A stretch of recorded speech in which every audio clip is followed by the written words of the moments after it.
Welcome to the ancient land of gold OPHIR, the Philippines.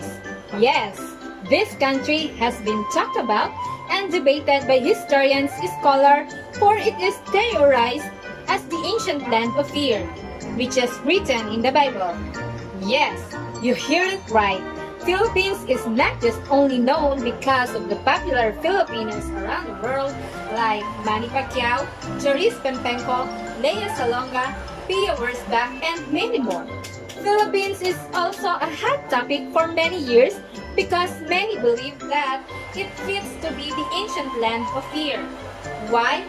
Now this video will provide you several evidences that will prove this claim as true and nothing but the truth. Now let us start with the first very reason why the Philippines and not Africa or India, who also claims to be OPHIR but did not fit to the descriptions, but only the Philippines.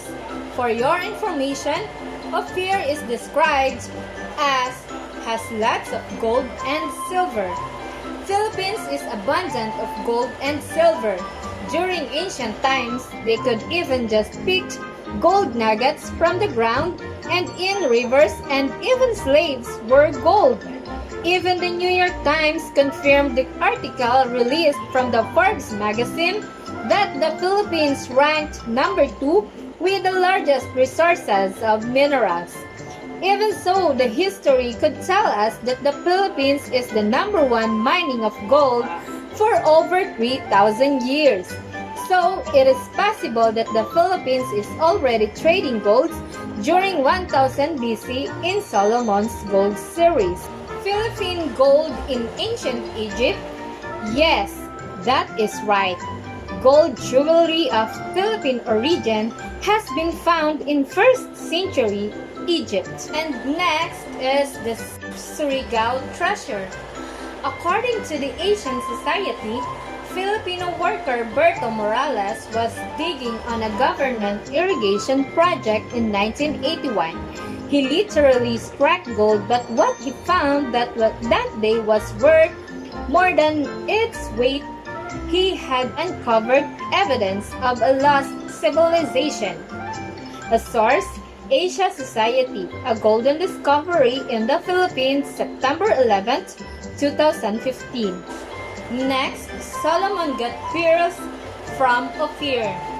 Philippines is abundant of pearls, and the country is called Pearl of the Orient Seas. And the next one is Solomon got red sandalwood trees, also called Nara tree. Red sandalwood tree is the Philippines' national tree because it is high-quality hardwood tree and abundant then in the country. Also, OPHIR has fine marble.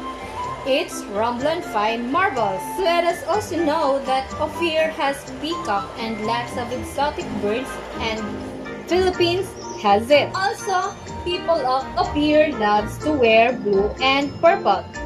Ancient Filipinos love to wear blue and purple. It is shown in the Baxter Codex, whose the rightful owner is the Philippines. Baxter Codex is one of the most important documents for the study of the history of the Philippines. It is produced in the late 16th century.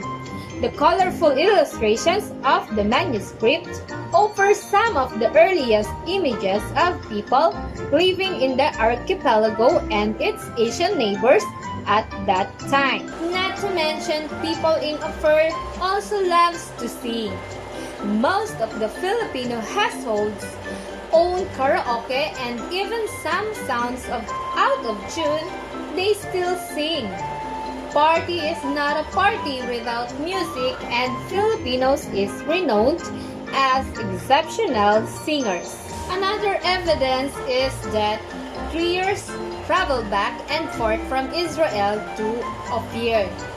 Only Philippines then in the east take 3 years to travel from Israel back and forth. Meanwhile, it took 6 to 8 months to travel Israel to South Africa and India. So, it is impossible that Africa and India could be the ancient land of OPHIR.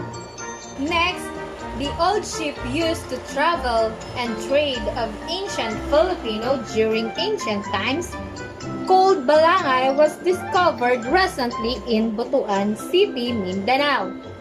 It is said to be the largest sailing vessel. The find also underscores theories that the Philippines and Butuan in particular was a major center for cultural, religious, and commercial relations in Southeast Asia. Another overwhelming evidence is that OPHIR is real. Archaeology in Israel says OPHIR really exists. From the book of 1 Kings 9 verse 26 to 28, and King Solomon made a navy of ships in Ezion-Geber, which is beside Elot on the shore of the Red Sea in the land of Edom.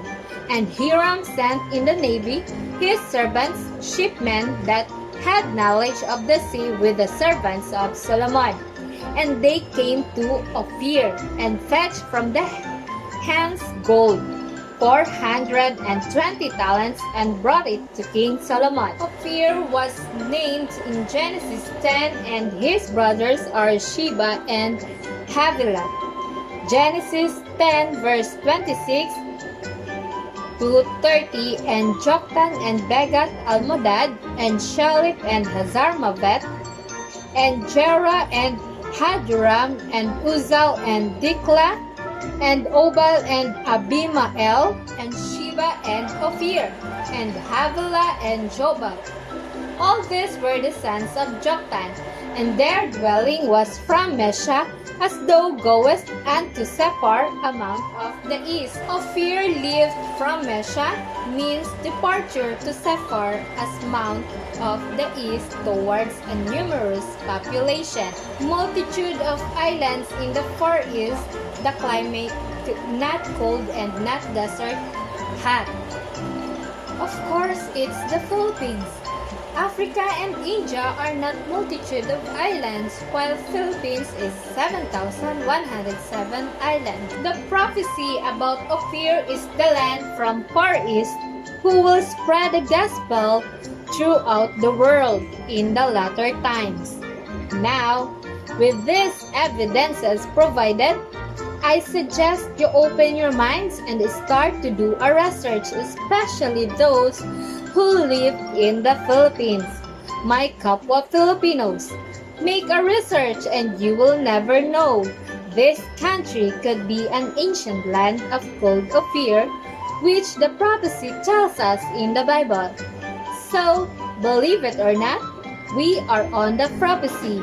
And if you disagree with this, try to debate and disapprove these claims and make your own video to convince us why. Or else, you better keep silent, watch, and listen. This is Liberty H. Delovino, one of the many that convinced the Philippines is the only OPHIR in the Bible. Thank you for watching, and I hope you learned something from this video. Thank you. Goodbye.